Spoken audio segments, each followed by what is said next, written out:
Olá, eu sou o professor Bruno Leut e você está no Vozes Exatas, um podcast do Colégio Exatos, produzido a partir das reflexões realizadas no itinerário formativo Mundo em Movimento pelos alunos e alunas da primeira série do ensino médio de 2023. No episódio de hoje, nossos apresentadores, Guilherme e Gabriel, conversam com os professores Dimas e Germano, ambos da equipe de História. Bora conferir, porque esse foi um papo um pouquinho diferente.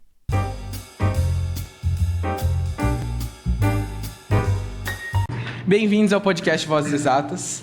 Estamos aqui no nosso terceiro episódio dessa série, episódio especial. Trouxemos aqui os professores Dimas, o professor Germano, eu, Guilherme, aluno do primeiro ano B, e o aluno Gabriel Hiroki, do primeiro ano B também. Vamos entrevistar os professores.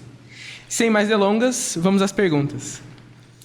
Primeiramente, boa tarde, professores. Tudo bem? E em segundo, quem são vocês? Uau, começa existencial, né? Eu não sei, eu já acordei, eu olhei no espelho, falei, quem é você nesses 41 anos, né? Eu entendo isso, mas quem é você? Começando por mim, então? Nossa. Falando sério mesmo, é puro existencialismo responder isso, mas assim, me ocorre assim, o que eu escrevi no perfil que eu ainda mantenho, né, na rede social, no Facebook, aí, que anda bem por baixo. Assim. Eu escrevi 3 palavras, né, cidadão, historiador e professor. Eu acho que é meio isso, assim, eu sou um ser humano que está tentando viver nesse mundo estranho aí do século XXI, que se arrasta no mundo, esquecendo o período de tempo desde 68, quando eu nasci, e que tenta manter essas 3 dimensões da existência, assim, né? De ser cidadão, de me dedicar à disciplina de história e de ser professor, né? Talvez mais ou menos isso. Não só isso, claro. Então, eu comecei brincando falando que já história aqui numa pergunta existencial e assim, curiosamente, você começar com essa e pôr logo de cara eu e o Dimas, isso é sacanagem, porque em sala de aula eu falo bastante, aqui no Exatos em especial, que nós talvez sejamos 2 estoicos professores, porque são aqueles que veem a educação como um eterno melancólico abismo e no escuro, mas a gente continua como professor tentando fazer uma aula melhor todo ano, lendo mais um livro sobre o mesmo assunto, porque, quero ou não, com a porrada que a vida dá, a gente ainda é professor. Então, acho que eu me vejo como professor diletante da música, do desenho, do airsoft, dos amigos, de tudo. Tudo a gente tem espaço, mas de profissão mesmo, de que você vai... Se errarem, esquecerem de me cremar e eu tiver uma lápide, por favor, só professor. Tá bom. Acho que seria isso. Boa definição. Eu queria perguntar para vocês são professores que falam muito sobre o século XXI, vocês têm uma visão bem... Atual do mundo. Atual do mundo, acredito eu. E eu queria perguntar para vocês como vocês veem o conhecimento atual, sabe? Quais são os problemas? Como você acredita que a gente vive hoje? Pergunta difícil. Na sua educação. Você vai começar? Na próxima é Joaquim Paul, né? Aí a gente vê quem começa. Bom, Hiroki, primeiro de tudo eu vou tentar dar uma leve corrigida. Não corrigindo a sua pergunta, uma corrigida talvez um posicionamento meu de novo. Trazer a mim e o Dimas para esse tipo de entrevista é sacanagem, porque vai sair muito... Vai parecer panelinha, entendeu? O Romário e o Bebeto em 94. Infelizmente é isso, então a gente já é honesto, a gente já deixa de largada que 99... Acho que a gente só não concorda em time. Eu sou sofredor e ele, ultimamente, tem sido campeão. Mas então vamos lá. O que eu vou consertar aqui, que ele consertaria se fosse ele começando, é que a gente não é estudioso do século XXI. A gente é diletante e palpiteiro, porque nós somos estudiosos do passado. Obviamente, talvez isso dê uma... Não digo capacidade, isso dá na gente uma vontade maior de descer os petelecos e falar isso acontece por causa disso, aquilo e tal. Mas não que a minha opinião sobre o presente seja melhor do que a sua, porque o presente não é a minha área, não é a minha peleja, não é a minha praia. Então, nesse sentido, né? Eu vou deixar claro que eu não estou falando como professor. Se eu falar do conhecimento do século XXI, eu estou falando como alguém que, tudo bem, estuda, tem uma vida com livros, uma vida em sala de aula, uma vida preocupada em, né, falar dos mortos. Então eu vou falar exatamente isso, nessa deixa. Parece que é de improviso, mas não é de improviso. Na verdade é porque a gente fala a mesma coisa, na mesma linha de raciocínio, sempre na mesma tecla. E esse mundo, o conhecimento hoje, parece, às vezes, um conhecimento sem mortos. Isso é o que alguns falam que é o tal do pós-modernismo, né? Que o modernismo seria o achatamento da história, o pós-modernismo é a exclusão completa da história. Teve um jogador de futebol aí que passou, inclusive, pelo clube desse camarada, está no Fluminense hoje, que ele disse, Maradona e Pelé, para mim eu não sei, eu não vi jogar, então não vou veio ou seja, não importa, né? Veio antes do meu nascimento, que se exploda. E o conhecimento hoje ele parece uma coisa produzida imediata, para o imediato, para ser esquecida imediatamente também. Então, obviamente, isso me gera uma preocupação, o modo como a gente leva conhecimento, como a gente produz conhecimento, como a gente traz conhecimento, o modo como o conhecimento circula na gente. Isso é mais preocupante até do que outras coisas como apropriação cultural, outras bobagens aí, desculpa, já deixando claro, cultura é livre.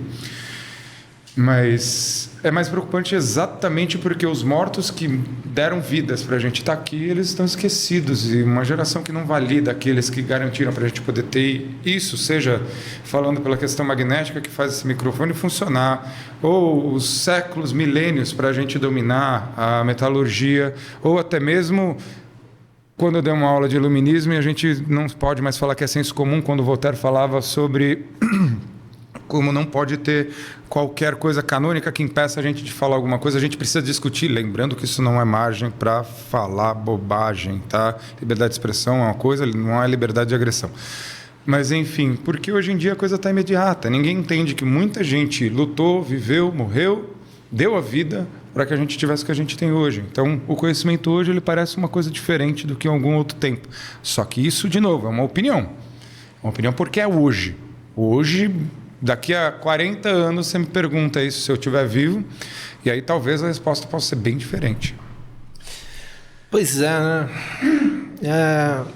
É bem difícil falar disso, assim, para não perder o tom. Agora, falando bem sério, né? Porque é um tema que eu também me preocupa muito, assim.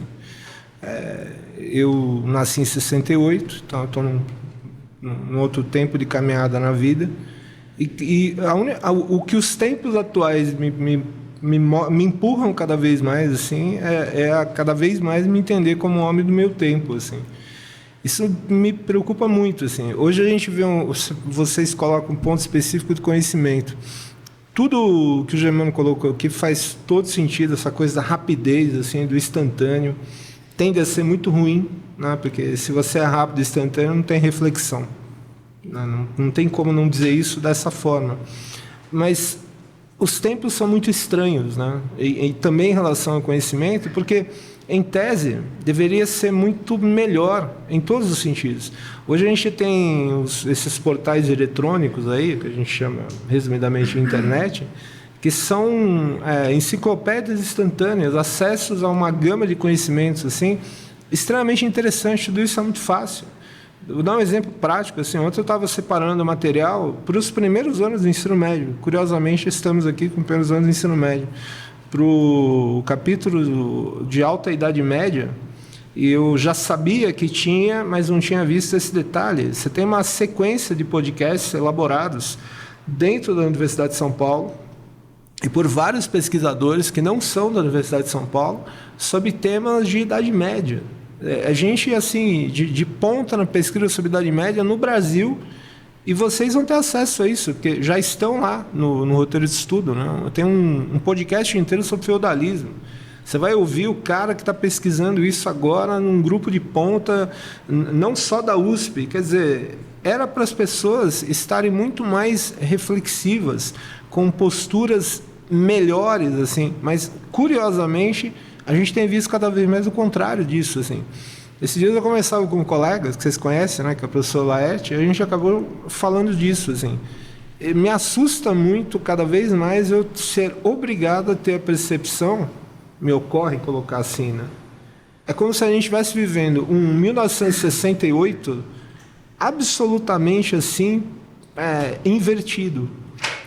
Extremamente moralista, por exemplo, né? Então, hoje, existe uma sanha também no conhecimento, mas pior que não é só no conhecimento, né? Até porque conhecimento é reflexo da sociedade, do que está acontecendo na humanidade. É uma sanha por censura, uma sanha, um desejo imenso por fazer o policiamento do que as pessoas estão dizendo. Acontece que em 68 era o contrário disso, né? As pessoas queriam falar tudo, né? Tanto que um dos lemas clássicos de 68, com todos os problemas que aquilo teve, que a gente sabe que teve, né? É proibido proibir. As pessoas queriam que fosse proibido proibir. Hoje você vê certos posicionamentos que parece que querem as proibições. E eu tenho a menor dificuldade para entender isso, assim, porque em tese o conhecimento hoje ele flui com muito mais facilidade. E para não me alongar demais, assim, eu fico observando, né, a nossa área aí, né? Embora o Germano hoje seja mestrando em pedagogia, mas está levando para lá o que ele é, né, como historiador de formação. Mas a historiografia hoje, não só no Brasil, ela tem algumas preocupações assim que são muito estranhas, são muito difíceis de entender. Às vezes existe uma postura que parece ser assim: se nós pararmos de falar de determinado assunto, os problemas relacionados a ele vão desaparecer. Então, assim, não podemos falar de neoimperialismo, neocolonialismo, estou dando esse exemplo aqui, porque isso evoca posturas racistas, por exemplo, né? Não, você tem que falar daquilo, você tem que entender por que os caras diziam aquelas coisas, escreviam aquelas coisas, escreviam aqueles poemas, faziam aqueles horrores todos, porque quando você entende isso, você aprende, você fala, bom, então isso eu não quero mais. É muito estranho, assim. E eu não posso deixar de dar um outro exemplo dessa linha extremo, assim. Do comentário do Guzman. Pois é. Sociologia da luz, Pois é. A gente vê muito isso também na historiografia, mas me ocorre falar, a gente pode entrar nesse assunto mais adiante. A suástica, né? A suástica passou a ser assim, um objeto perigoso, né? Então, não podemos mostrar a suástica, né? Porque estaremos levando água para o moinho do nazismo. Não, você tem que mostrar. Tem que mostrar para dizer o que é aquilo. E para deixar bem claro, assim, olha, isso é horrível, isso foi apropriado por um grupo com ideias desprezíveis, assim, que foram derrotadas naquele âmbito de Segunda Guerra Mundial, né? Definitivamente derrotadas, ou melhor dizendo assim, adequadamente derrotadas, e a gente não pode ter medo dessas coisas. Quando você passa a ter medo dessas coisas, você passa a ter esse cuidado todo, que eu sinceramente não sei de onde vem, aí sim você está levando água para o moinho desses caras. Porque muitas vezes, nesse caso, por exemplo, vai aparecer aquele discurso clássico, vai dizer assim, olha, está vendo? Eles nos proíbem porque nós somos perigosos. Olha o medo que eles têm da gente. Por isso que eles nos proíbem. Não, sinta-se à vontade. Coloque aí as suas ideias. Fale sobre o que você entende por supremacia racial, para o mundo inteiro te ouvir e ver o que você é. E ver o horror que você é. É simples assim. E eu não sei porquê, mas, né, para encerrar de vez, é como se a gente vivesse num mundo hoje, também com relação ao conhecimento, em que se desaprenderam essas lições. É muito estranho tudo isso, assim. E o perigo está aí, né? O perigoso mesmo não é a suástica, né? Quem segue os preceitos evidente que sim. traz Evidente aquele símbolo. É aquela coisa que eu falo em aula. Se você ler o Mein Kampf e virar nazista, você já era, sua família já era. Não é possível que você vai ler aquilo e vai achar que tem sentido. Agora, você precisa ler porque lá está muito claro o quanto ele odiava a União Soviética, os eslavos, comunismo, judeus, e aí está lá, bem claro. E aí ninguém vai falar, nazismo é de esquerda, é comunista. Entendeu? Porque nessa sociedade de conhecimento imediatista, a lacração entra para um lado ou para o outro do espectro, seja para a sua esquerda, seja para a sua direita. Se vai nesse tipo, você não está baseando bem o que você está justificando, você está munindo o outro de argumentações que vão bater na tua cara, não importa a tua boa vontade. E a gente só pode ter uma base bem sólida de construção de conhecimento se a gente falar real, nua e crua, como ela deve ser, como ela foi, né? Doa quem doer, a gente tem que assumir nossas feridas, né? E isso é um processo de majoração penoso, né? enfim. Que é aquele negócio, né? Do. E só para não perder o empírico disso, para você retomar. Mas quando ele fala do Mein Kampf, a gente precisa lembrar que recentemente no Brasil, em algum momento antes da pandemia, não faz tanto tempo assim, o cidadão se prontificou a fazer uma edição do Mein Kampf, toda comentada, uma edição que ia ensinar as pessoas o que é o livro, além delas terem acesso ao livro, e houve um escândalo, assim, onde já se viu lançar esse livro. As pessoas não conseguem entender. Quando você faz isso, você está em muita gente despertando isso. Eles não querem que lance, deve ter alguma coisa interessante ali. Tem no máximo isso que ele falou, é perfeito, assim. Você leu aquilo e você se torna um nazista, nacional socialista, você já era, só precisava de um aval. Então você precisa ler, cara, você precisa ler o texto, pelo amor de Deus. Retomando só o que ele disse da esquerda e da direita, que é mais fácil você administrar a população sem ter conhecimento, né? Não sei. Então, eu não vou entrar num... Sem a população ter conhecimento. Porque eu já parto do princípio do... Bom, aí vai dar um pouquinho de complicação. Vamos lá. O que acontece é o seguinte... Tem uma curva grande para fazer. A partir do século XIX para cá, a gente começa a construir um outro tipo de sociedade no qual a gente não tem explicação o porquê a gente inventou prisão. Simplesmente é um negócio que servia. A ideia de você prender um cara por algum crime e por que razão ele vai ficar um ano dentro de uma cadeia e ele vai virar uma outra coisa, não existe. Mas isso serviu não porque mudava o preso, mas porque na cadeia, com essa galera toda concentrada, eles servem de observação para você tirar outras informações e construção de uma nova verdade, de um novo regime. Então, isso comprova que, na verdade, ter um conhecimento da ideia de que a gente vai ter um verdadeiro, né, a verdade maiúscula, assim, e aí me complica um pouco, porque, na verdade, não precisa disso. O que está... Tanto que eu falei da esquerda e da direita, é uma vontade ortopédica de consertar a sociedade, que isso começa a nascer no século XIX. Naquela parte mais construção de um Estado com aparatos de sequestro, tipo prisão, escola, que não tem nada a ver com hoje em dia, a escola só, e hospício, asilo, que de lá a gente constrói a verdade e aí a gente ortopedicamente vai pegando aqueles desajustados que têm pontos semelhantes com aqueles sequestrados nessas instituições. Isso cria uma prática que hoje em dia não é mais assim, hoje em dia ela é introjetada em cada uma espécie de autogoverno, mas que ainda é por um motivo de uma sociedade melhor. E para se acreditar que você tem como construir uma sociedade melhor, a verdade está longe. Você não precisa de verdade para fazer isso. Porque pegando ideologias completamente diferentes, mas próximas geograficamente, tanto o Stalin quanto o Hitler mataram milhões para a construção. O Hitler beirando a maldade. O Stalin por uma ditadura horrenda, com uma herança que já era horrenda do czarismo, que já tinha Gulag desde séculos anteriores e por aí vai. Mas ambos numa mesma lógica de, a gente vai construir uma sociedade melhor. Né? Sim. Um beirando o mal, lembrando, beira o mal. E o Stalin beirando uma ditadura em nome de um bem, e como toda ditadura... tirando as sádicas, né? Mas quase todo mundo que tenta fazer um negócio acredita, tá louco, convicto que está fazendo bem. E aí vem de novo. Essa galera toda que adora censurar e o caramba quatro, que não consegue conviver com alguma coisa diferente, acredita que está fazendo bem. Entendeu? E aí, então, para fazer o bem, você não precisa de verdade. Porque então a gente vai precisar discutir, a cruzada tinha Deus mesmo ou não para fazer a cruzada, sei lá. Outro contexto, outra coisa, mas... Entendeu? A gente não precisa ter verdade ou dominar a informação para fazer determinadas coisas. Então, não sei se precisa disso. A gente acaba deteriorando o verdadeiro significado da coisa, né? É complicado. Olha, isso daria muito mais tempo aqui, mas o ponto essencialmente é... Eu quero fugir dessa questão do chavão. Puta, quem domina a informação? Não é. Não é quem domina. A Globo está indo no lixo para ver... Na década de 80 ela era o mal da esquerda, aí começou a recentemente virar o mal de direita, agora ela é o mal da esquerda, a direita fala que ela é esquerdista, a esquerda fala que ela é direitista, e a única coisa que eu sei é que ninguém gosta mais da Globo. Mas e aí, todo mundo assiste futebol lá e nem por isso. Aliás, você leva na sala de aula aí, domina a informação. Então, né, vamos lá. Copa do Mundo, né, no final de ano, melhor momento possível, foi a melhor época para a Copa da história das Copas.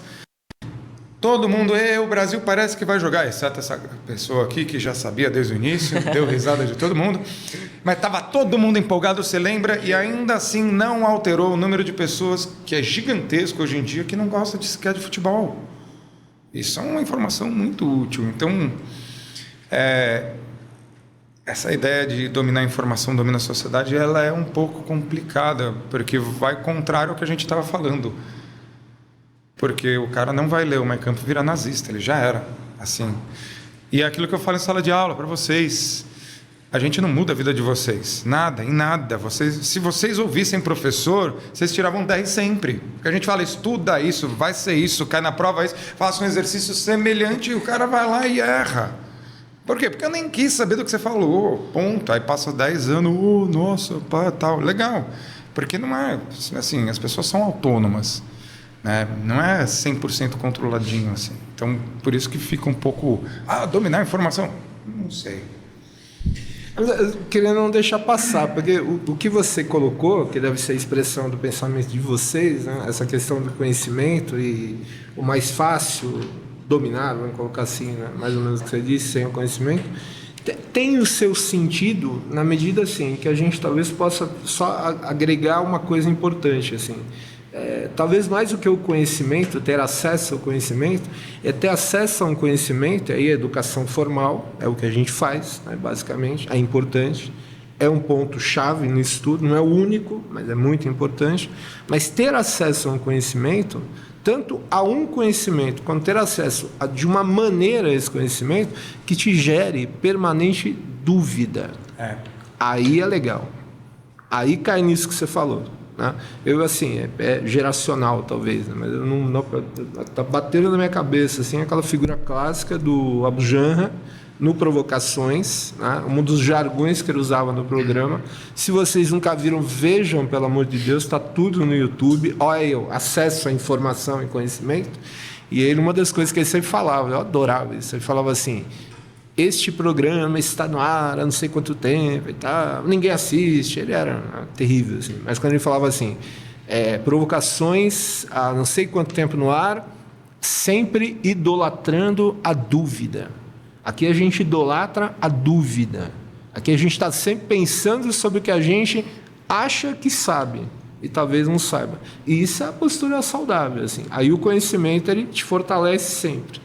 Pô, mas aí eu vou ficar em dúvida, aí você vai estudar mais, cara. Esse é o ponto, é bom isso, né? E aí sim, aí você se torna uma pessoa que ouve as coisas, digere, pensa e vai tomar uma posição sobre isso, né? Então talvez aí vá muito nessa linha. Mas é esse conhecimento ou é um acesso a um tipo desse conhecimento dessa maneira? E eu não posso deixar de contar, porque eu já contei isso inúmeras vezes, assim, eu cheguei num ponto da vida, eu repito muito essa frase aqui, eu vou correr o risco de repetir aqui, assim. Tem coisas que eu conto, eu não sei se as pessoas não ouvem, se elas ouvem e não entendem, ou se elas não prestam atenção no que eu falo mesmo. Mas essa história, se você me preocupar assim, se me perguntar assim, qual a melhor história que você tem sobre seus anos de graduação na Universidade de São Paulo? Não é a melhor, mas é uma das, né? O último dia de aula, Teoria da História 2, professor Elias Tomé Saliba. Pô, Teoria da História é um curso assim, é o clássico, né? Você está ali fazendo um curso central assim, na tua formação, tanto que se recomenda, faça Teoria 1 e 2 quando você tiver para se formar, porque fazer no começo é a pior viagem, assim. Você está muito cru ainda, você está começando os estudos, não é bom. Então eu ali no último dia de aula, Teoria 2, aí ele levanta, ele dava aula sentado, levantou, tinha um monte de anotação na lousa, que era uma lousa enorme, umas 80 pessoas na sala. Ele levantou, veio, encostou na escrivaninha, na mesa, ficou olhando para a nossa cara. Aí ele falou assim, abriu os dois braços e falou assim: então, gente, hoje é o último dia de aula, vocês já entregaram seus trabalhos, a maioria de vocês já deve estar se formando, porque vocês sabem, né, que é bom fazer esse curso no final, né, da graduação. E o que eu quero dizer para vocês? Estão vendo essas teorias todas aqui, que a gente passou um semestre inteiro estudando? São, até o momento, as grandes teorias historiográficas que existem, assim. Vai caber a vocês, na vida de vocês, no que vocês vão fazer, né, com esse diploma que vocês vão obter aí, dando aulas, escrevendo, pesquisando, não sei o que vocês vão fazer. Vai caber a vocês, em cada momento, de acordo com o trabalho que vocês forem fazer, escolher, perceber qual é a teoria adequada. É assim que funciona. Então não foi assim, no final de curso, assim, olha, atenção, hein, pessoal. Ó, só existe uma boa teoria. É essa aqui, hein? Estudante uspiano sai daqui do departamento pensando isso. Não. São essas teorias. Nós estudamos as mais importantes todas. Claro que não, as mais importantes. E cabe a você compreender basicamente cada uma delas e ter capacidade de pensar qual que serve. É básico isso. Eu nunca vou esquecer isso. A pauta do meu caminho na relação com o conhecimento foi essa. E ultimamente, cada dia que passa, eu agradeço mais assim, a vida, o Deus, as forças do universo, sei lá o quê, que de repente colaborou para isso. Eu peguei uma geração acadêmica na Universidade de São Paulo, no departamento de História, que era assim. Que, olha, você precisa estudar, cara. Você tem que pensar sobre as coisas. Ler vários textos. Né? E aí você vai ver o que você vai fazer com isso. Ponto. Mesmo que não goste, mesmo que seja assim, que discorde daquilo que você pensa, mas leia assim mesmo. Leia assim mesmo. Leia pelo menos para saber e entenda. Não é só ler, é entender. Quer dizer, é difícil. Conhecimento nunca é demais, né? Não, realmente não. Por mais chavão que pareça. Não, eu sei isso. Mas é. Não tem erro. Não tem erro. Essa é perfeita. Só fechando, numa história tão brilhante, é tão simples. Eu falo sempre. Apesar de não ser minha fala, são de diversos professores, seja na história, seja na pedagogia, seja na letras, e que é uma aula boa termina com dúvida, uma aula boa termina com um problema incomodado. Você sai assim, mano, que ódio, eu devia ter ficado em casa, o que aconteceu aqui? Isso é uma aula boa. Isso é uma aula boa. Se você saiu da aula, nossa, eu vou mudar o mundo, então isso não foi aula, foi um proselitismo barato, enfim. Aí é outra história. Pois é. Vai. Agora voltando na vida de vocês. Ixi. Eu vi uma sirene ali. Vocês que cresceram nos anos 70, no caso do Dimas, 80 e 90. Como é que foi crescer nos anos 70, 80 e 90? Ô, louco. O meu é mais próximo que o dele, então eu começo. Eu deixo ele equilibrar. Deixa ele raciocinar, né? Deixa ele lembrar. Deixa ele ligar a máquina. Tá escavadeira ali na pilha de livros na cabeça dele. Deixa ele retirando essa infância. Ele já vai começar. A primeira vez que eu vi o Pelé jogar. Deixa ele revirar a área de trabalho. Eu tava conversando aqui um dia, acho que foi na quinta-feira, ontem. Tava eu, o Igor e o Mani. E a gente tava comentando um choque geracional que tem, né? Cara, olha as coisas. Eu vou fazer o seguinte: em vez de eu falar o que eu acho, porque memória é uma eterna construção, eu vou falar fatos que ocorreram. Nada de Resident Evil, mas fatos que ocorreram. Quando eu tinha eu tava tinha 6 para 7 anos de idade. E eu brincava na rua, então já começa por aí, tá? 6, 7 anos de idade a gente brincava na rua. Não estou querendo julgar, era melhor ou pior, estou falando que é diferente. Eu brincava com um amigo meu, o Dudu. A gente entrava no ônibus, passava embaixo da catraca, ia para Santana, lá na Zona Norte, a gente saía da Vila Pauliceia, ali perto do Curuvi. Lá a gente escolhia outro ônibus, ia para outro canto, sem pagar nada. E depois voltava porque a gente acreditava que isso no futuro seria uma preparação para ser office boy. Nossa. Isso era uma das brincadeiras que a gente tinha. Outra era invadir casa abandonada. Tinha um monte de casa abandonada. A gente não sabe mais o que é isso hoje em dia por causa da especulação imobiliária. Eu me lembro de uma casa que eu invadi que a casa tava assim, parecia Supernatural. Você passava assim, tinha uma poeira, 1 milímetro de poeira, um armário aberto, roupa no chão, uns pratos com as cinzas que poderia ser comida abandonada, assim. E aí eu falei, e aí tinha umas fotos de um militar. Bom, na época eu não entendi o que aconteceu. Pouco tempo, uns 15 anos depois, quando eu estava na faculdade, eu comecei a pensar.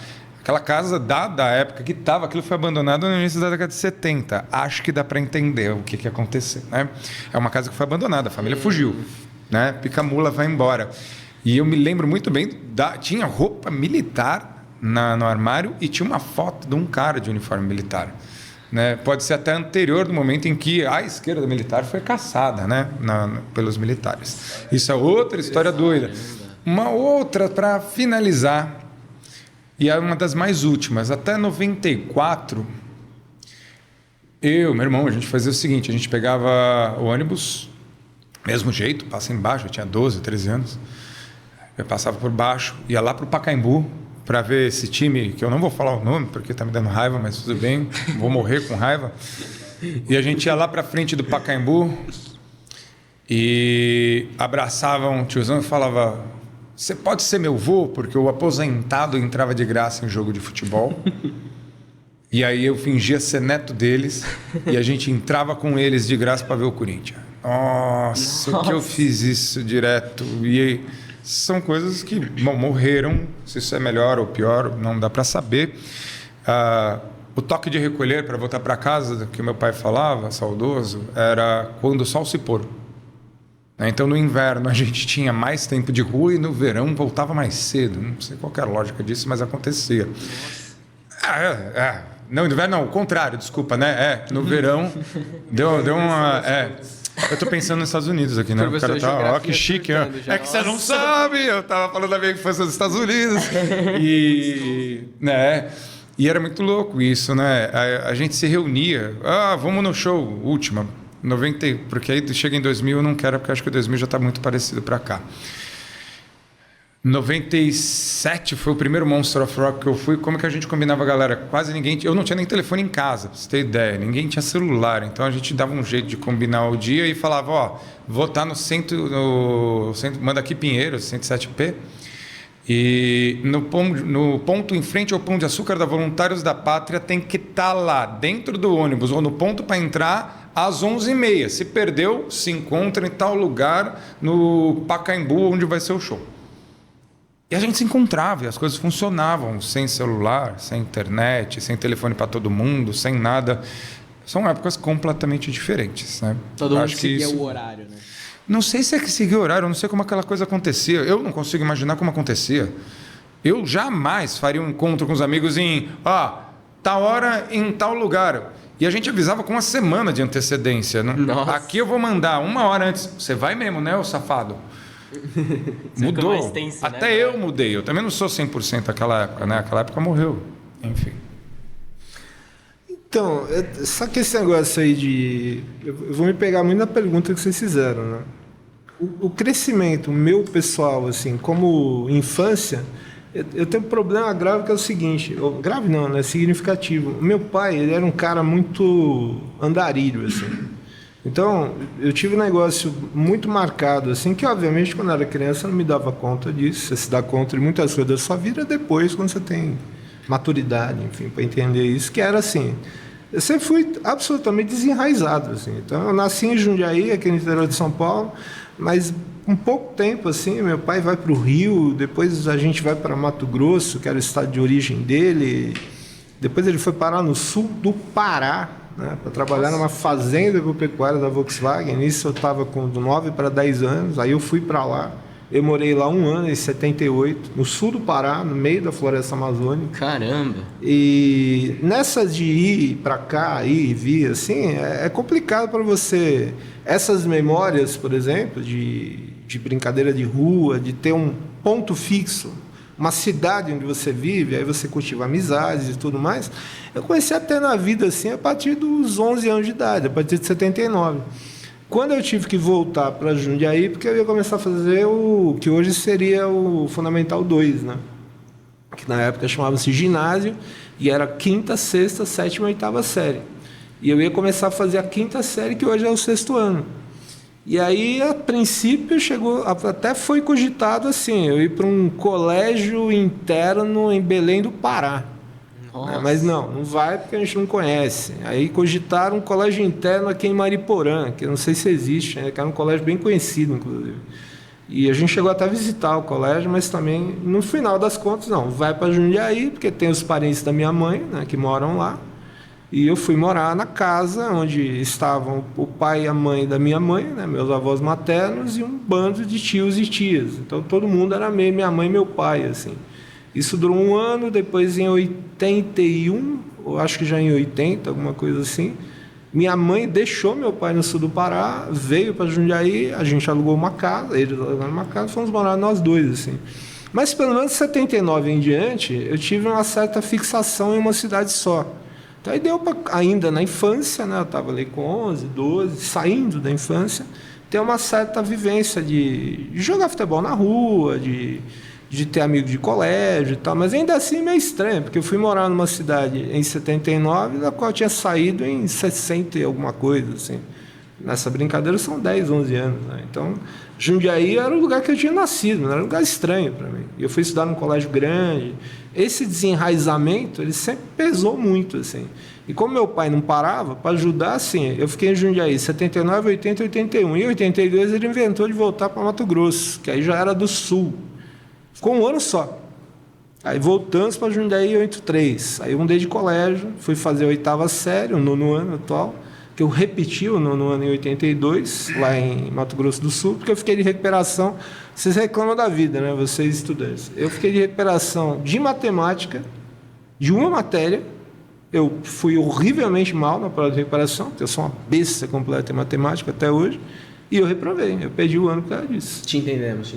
Aí, conclusão, né? De 83 em diante, aí não mais. Aí nós não nos mudamos mais. Acho que minha mãe deu um enquadro no meu pai. Então a gente falou assim, vamos parar com esse negócio aí. Você se vira para viver aqui mesmo. E aí acho que cabe muita pergunta que vocês fizeram, né? Pelo menos eu estou entendendo assim, né? Porque em 83 eu estou indo de 14 para 15 anos. Aí você está saindo da infância, você está entrando na adolescência, você passa a ser um jovem, né? Você passa a querer pensar alguma coisa da sua existência, as coisas ficam mais interessantes. Estou dizendo que criança não pensa, né? Pelo amor de Deus. Tempos estranhos que vivemos. E aí, para mim, é legal dizer uma coisa que eu também fui entender melhor muito tempo depois. Que para mim, penso que tem muito a ver com isso. O modo como vocês colocaram a pergunta.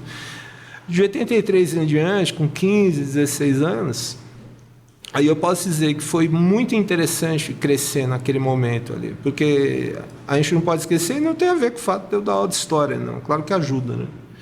Que de 85 em diante, a gente está falando do final do regime militar no Brasil. Ah, sim. Quando o regime acaba, ele já vinha, né, um enfraquecimento, a gente sabe disso, mas quando ele acaba, eu estou ali em 85 com 16 para 17 anos. Né? E aí a gente está num momento assim em que tudo passa a poder. Tudo pode. Né? E aí você pode ler qualquer revista, você pode ler quadrinhos, você pode assistir coisas que antes você não assistia na televisão, você pode ouvir músicas que antes era mais difícil ouvir, você pode... Era uma festa, assim, uma festa dos sentidos. Para quem está crescendo naquele momento, para quem está saindo da infância... E aí vem uma coisa de dizer assim, nossa, mas eu posso comprar essa revista em quadrinhos, onde o cara está aqui colocando discussões comportamentais, políticas, ou simplesmente tirando o sarro de tudo e de todos? Pode, né? Vende na esquina da sua casa. Isso foi maravilhoso, assim. Né? Se eu fosse muito adepto assim, de certas coisas que são ditas hoje em dia, eu diria que foi libertador, assim. Mas eu nem me preocupava com isso. Eu e a minha geração, assim. Na verdade, era uma coisa saudável, porque você estava assim, vivendo a liberdade, né? Com um monte de problema, a economia do país, um horror completo, assim, né? O início da vida, de pensar o que eu vou fazer da vida, o que eu vou fazer no segundo grau, que eu já ensino médio. Enfim, N coisas aconteceram, mas eu acho que, para além de qualquer relato mais pessoal, assim... O que prevalece para mim, e hoje muito, assim, é essa experiência, né? De poder viver aquele momento em que a censura termina, o regime termina, a democracia, com todos os problemas que ela tem, se instaura no país, e você vai na esquina da tua casa e tem notícia, tem revista, tem quadrinho, tem cinema, tem coisas legais na televisão, tem música acontecendo, coisas extremamente interessantes, assim. E tudo isso vem com uma força total, assim. Manifestações culturais. Manifestações culturais, de forma geral, perfeito o que você falou, e muito no sentido, assim, a ninguém, assim, ocorria em momento nenhum dizer, nossa, mas será que pode dizer isso? Não estava no cálculo, assim, porque agora pode tudo.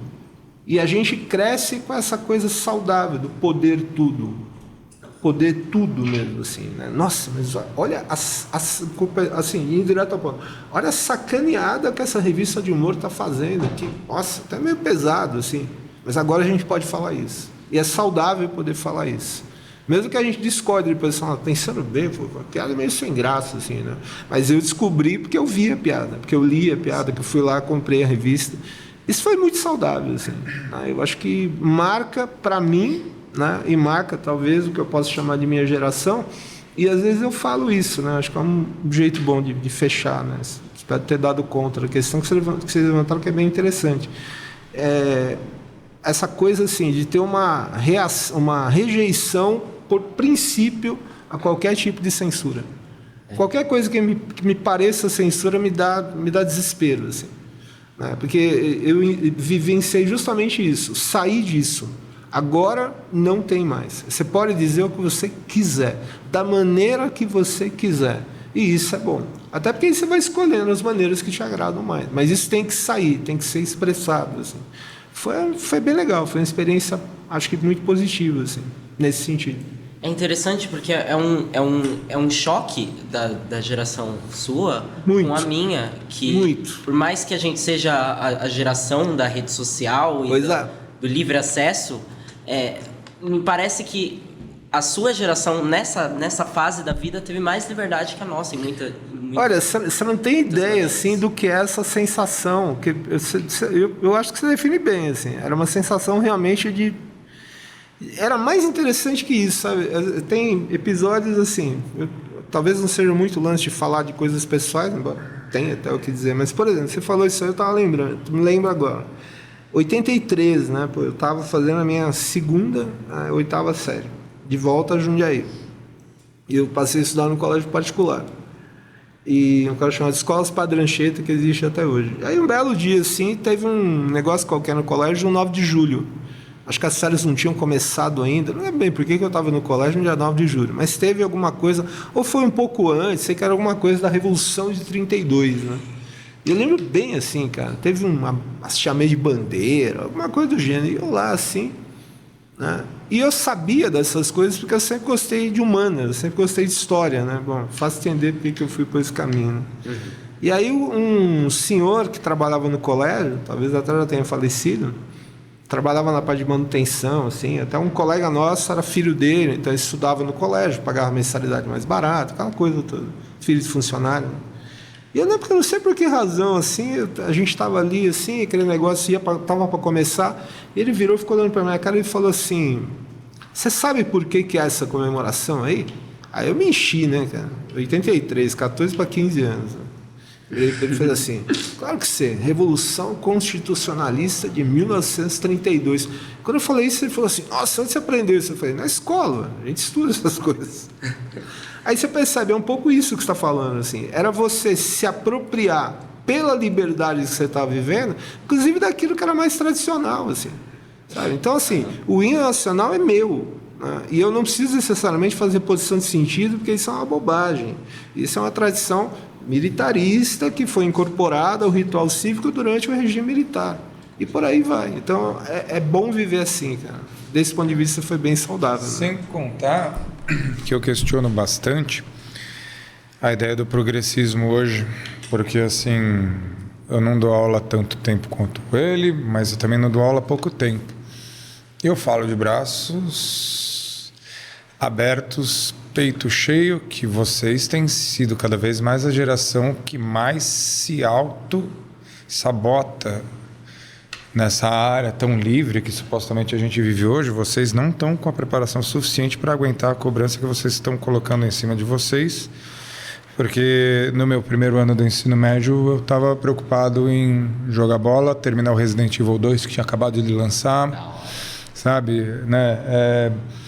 E não salvar o mundo, sendo que ninguém aqui vai salvar o mundo. Se a gente for medíocre e ter uma vida muito bem vivida, cara, o tipo de peso nas costas que a geração de vocês leva. Em nome de muita coisa, que eu também questiono a capacidade de autocrítica. Porque, por exemplo, vamos fazer uma zoeira com um heterotop, com não sei o quê. Essa masculinidade tóxica, mas em 89, né, a TV Macho? Tinha o quadro do TV Macho, do TV Pirata. Não, TV Pirata. E aí você pega... Tinha o personagem lá, o Zeca Bordoada, entrevistando a Neila Torraca, fazendo o Paulo Tesourada, e assim, aloprando essa macheza em excesso deles. A entrevista dura 2 minutos, porque eles já saem na porrada, o quebra-galho. Entendeu? E assim, livre, né? Livre, pode fazer qualquer coisa, vai lá e faz. E já se criticava uma masculinidade, que eu odeio esse termo, tóxica, mas o quanto isso é absurdo, esse estereótipo de macho, sei lá o quê. Enfim, aí tem aquela outra da Regina Casé, que é a grande representante das mulheres da torcida organizada. Aí falei, o que você acha da violência no estádio? É pouca. É mais. Óbvio que eles não estão incentivando a violência, né? Mas, então, aquilo de uma maneira geral, eu não sei. Né? Sem contar que eu acho uma arrogância muito forte dizer, olha como é horrível a década de 80, 90, 70, como que a gente disse, bom, se eles não existissem, a gente não estava aqui. Existe de novo, aí volta para o início da conversa. A gente não vai entrar em contradição alguma, pode ficar tranquilo com isso. Isso é o pós-modernismo. O passado não existe. A gente é importante, o passado morra. Olha como vocês são perversos, a gente só lembra das coisas ruins, inclusive.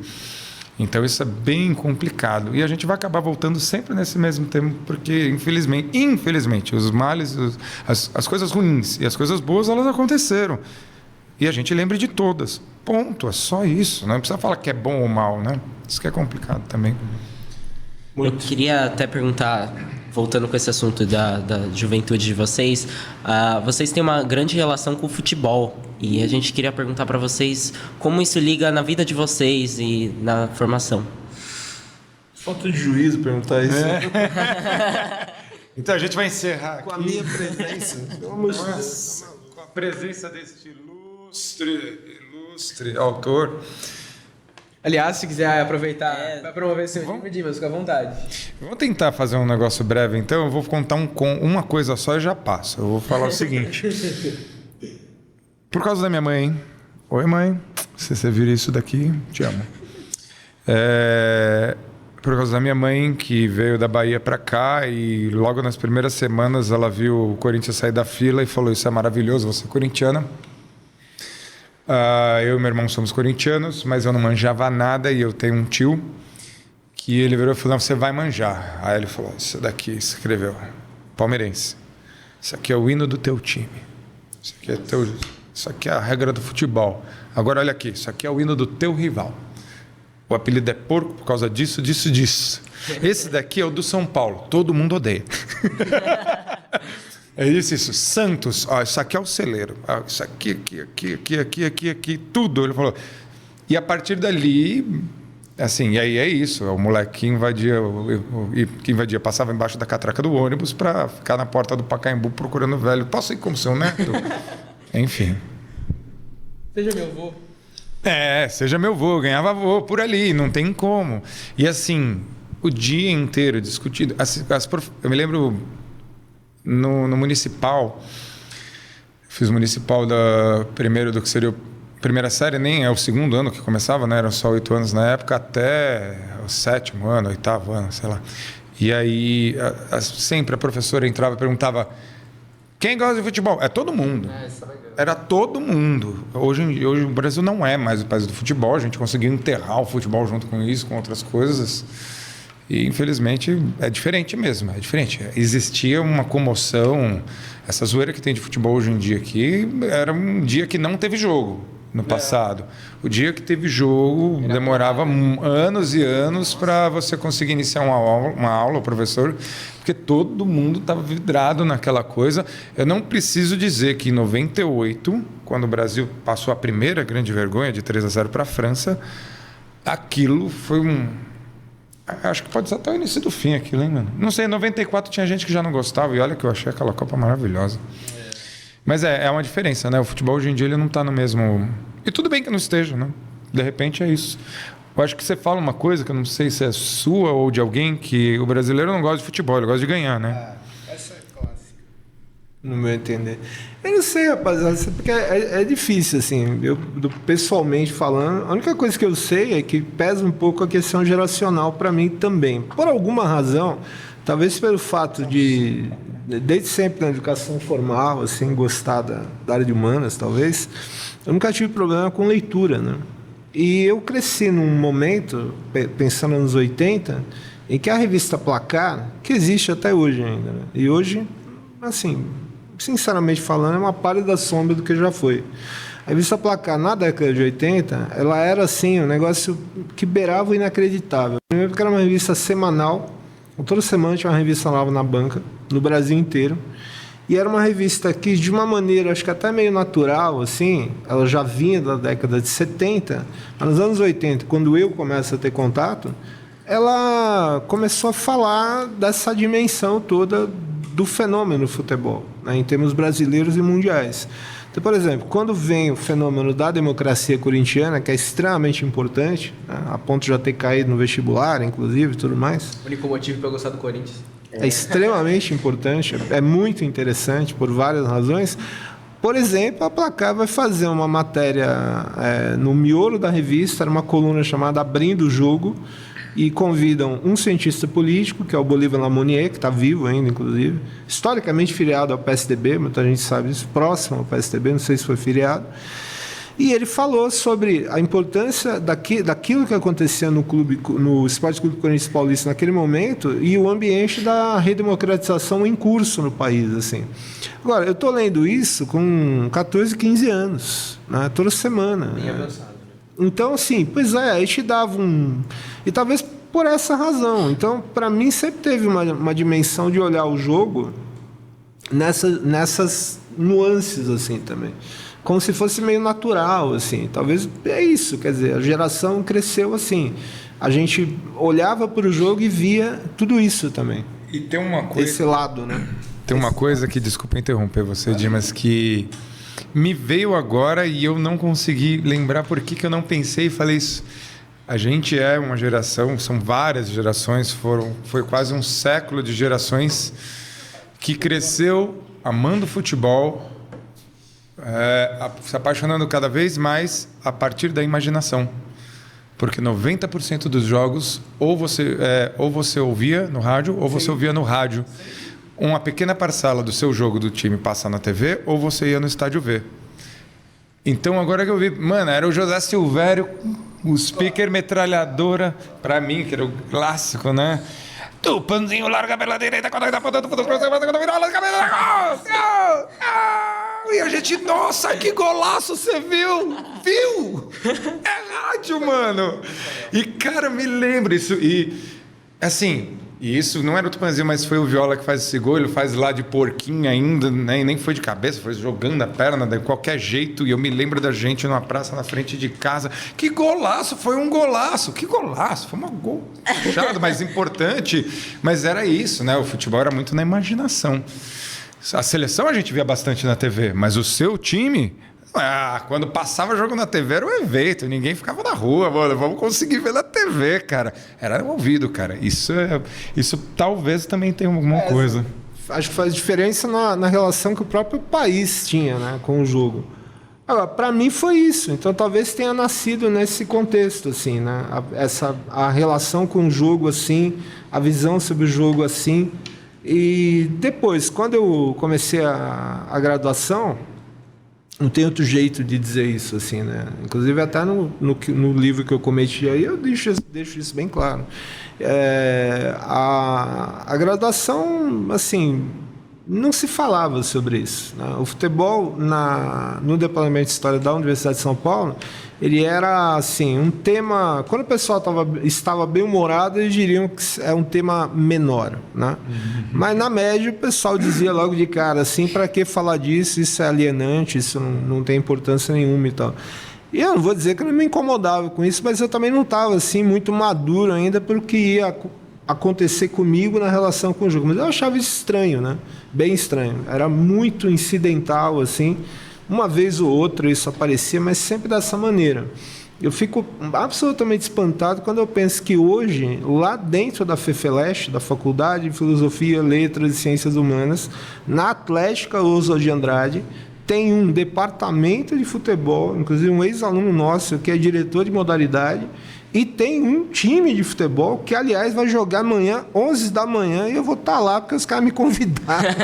E amanhã tem Fefeleche Checa. Mas, tirando isso, é maravilhoso, assim, porque esses caras hoje lá, eles conseguem ter um espaço lá dentro, onde a modalidade existe, o jogo existe, o pensar sobre o jogo existe. Tem um grupo lá importantíssimo, que é o Ludens, né? Eu tive o prazer de ser aluno do professor Hilário, que era um medievalista, talvez o maior medievalista da América do Sul, provavelmente, e quando se aposentou, foi escrever sobre futebol. Escreveu Dança dos Deuses, que é um livro maravilhoso, eu sou totalmente tributário, devedor desse livro. Então, o que aconteceu comigo é que quando eu começo a dar aula, eu lia algumas coisas, o que aparecia, o que tinha, às vezes eu conseguia fazer alguma contextualização em sala, e com o passar do tempo fui tomando gosto por isso, assim. E aí, em 2010, quer dizer, já são 13 anos, apareceu a ideia de fazer um trabalho com um parceiro, um colega na época, né? A gente trabalhava num outro colégio, assim. Depois perdemos contato, a gente fez uma aula especial, né, sobre o tema, fazendo contextualização histórica do futebol. Eu escolhi um caminho que não muito tempo depois eu falei, eu vou começar a escrever, né, transformar o que eu pesquisei para a aula em texto, e aí chegou um momento que, assim, se eu não publicasse isso em livro, eu ia ter um ataque cardíaco, assim, né? Eu falei, vou ter que fazer, e fiz. Hoje o livro está em 2ª edição, mas na verdade, assim, até olhando o tempo aí, né, a gente tem um tempo de trabalho aqui, o que eu tento fazer no trabalho que eu cometi, assim, na verdade, o que eu sempre quis fazer, né? Só com o passar do tempo eu fui criando condições para fazer de uma forma mais bem elaborada, assim. É usar o fenômeno futebol como um meio de aproximação com grandes temas da história que a gente estuda. É uma coisa simplória, assim, até. É claro que eu tenho uma relação, assim, incontornável com isso, né? Para mim, ela é extremamente importante. Qual que é o primeiro jogo? Mas não sei como é que ela começa. Difícil dizer, cara. Eu tenho uma lembrança, assim, de, por incrível que pareça, em algum momento lá de 82, quando a última vez que meu pai foi morar, nós fomos morar em Mato Grosso, e lá em Campo Grande, que é a capital de Mato Grosso do Sul, já na época, já havia tido a divisão de estado. Tem 2 clubes grandes na cidade, que é o Operário Futebol Clube e o Esporte Clube Comercial. Já tem uma divisão interessante, sim, que o Operário é o time da massa, é o clube da massa, e o Comercial é o clube da elite, assim. E eu devo ter ido ver um jogo do Operário e Inter de Santa Maria, alguma coisa assim. Agora, ultimamente, é mais interessante a pergunta, né? Ver Nacional e Paulista, enfim, é por aí. E agora, só finalizando, vocês têm alguma história engraçada? Nós dois sabemos que vocês estudaram na USP, algum relato de campus? Meu Deus. O problema é que a maioria não é publicável, né? Eu acho que eu vou dizer assim, viva. A vida universitária não é só o estudo, é o convívio com seus colegas. Vá às festas. Quinta-feira à noite, na ECA, tem o Kibe, para maiores de 18 anos, né? Mas eles gostam muito de anos 80, isso que eu acho legal. Toca bastante lá. E viva, porque não é só isso. Não dá para você ter uma boa pesquisa acadêmica se você não tem maturidade emocional. A vida universitária é animal. Eu desejo a todos vocês, se isso é o que vocês querem, porque... De novo, não publicável, tá? Mas são muitas. Enfim, deixa a dúvida aí na cabeça de vocês. Eu espero que vocês consigam ter várias também. Tem uma que é relatável, assim. Quando eu fiz teoria 1 e 2, né? Teoria de história. Eu fiz teoria 1 com o professor Grespan, que é um cara importantíssimo, assim, lá na história. Jorge Luiz Grespan, né? E na época tinha acontecido, isso era 90 alguma coisa, tinha acontecido um negócio triste pra caramba, um shopping ali em Osasco, explodiu um negócio de gás na Praça Central, foi um horror, assim, né? E aí, fazia uma semana depois, eu não lembro o que eu fui falar com o professor Grespan na sala dele. Os professores fazem plantão de atendimento, né? Eu fui conversar alguma coisa com ele do curso, não lembro o que era, foi uma pergunta qualquer. E no meio da conversa, por alguma razão, tava só nós dois na sala, apareceu essa conversa do shopping, né? Por alguma razão, assim, no meio do que a gente estava discutindo, né? E aí eu vi, cara, eu estava sentado olhando para ele, assim, ele é um cara muito característico, assim, né? Aí aquele cara parado, assim, aquele cabelinho curtinho, assim, ele começou a olhar meio pro nada, assim, aí ele falou assim, começou a falar assim, pois é, esse episódio do shopping é muito triste, e ele falava meio assim mesmo, porque, nossa, que tragédia, né? Mas se você pensar, a gente pode até imaginar, assim, é uma metáfora de todo esse consumismo, essa compulsão capitalista, ali, assim, explodindo, abrindo aquela cratera. Nossa. E engolindo as pessoas. Eu fiquei olhando assim. Aí ele parou. Foi daí que você começou a fazer a analogia. Não, assim, não. Pensando bem, não é uma boa imagem. Esperava menos do Grespan, né? Então, professor, mas voltando ao... E é verdade, assim. Pior é que é verdade. Grespan, desculpa, foi mal. Você vê isso um dia, não me odeie, por favor. Foi engraçado. E dessas experiências para isso, vai ter do melhor ao pior. Eu vou poupar o nome do pior. Tinha um professor que ele chegava...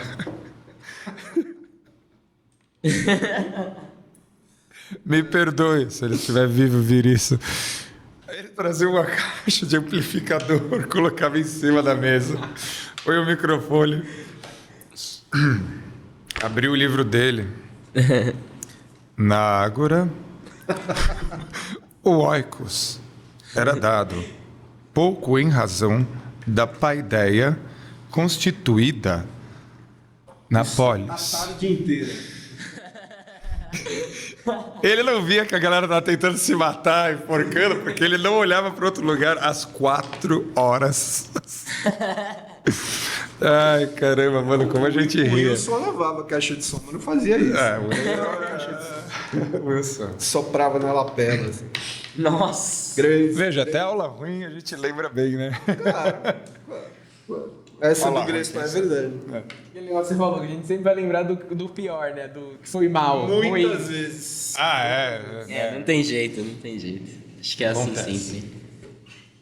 Bom, acho que é isso, professores. Muito obrigado pela presença de vocês. Muito obrigado a todo mundo que está ouvindo. É uma plateia gigantesca, tem 28 pessoas aqui.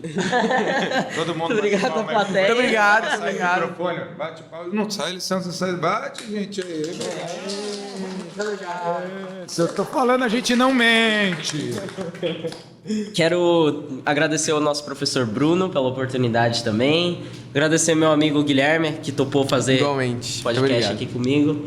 E é isso aí, pessoal. Muito obrigado. Novamente agradecer a presença dos professores que foi bem legal. Tiraram a tarde para aparecer aqui. Bem legal. Foi bem melhor do que eu esperava. Sair rindo daqui, né? E é isso aí, eu vejo vocês... Esse tipo de coisa é uma prova de que quando a gente está se divertindo, o tempo passa rápido. Desculpa. Não, mas é verdade. Fica tranquilo. Nem viu passar. E eu vejo vocês numa próxima oportunidade. Obrigado, no pessoal. próximo capítulo. Obrigado. Tchau. Tchau. Valeu.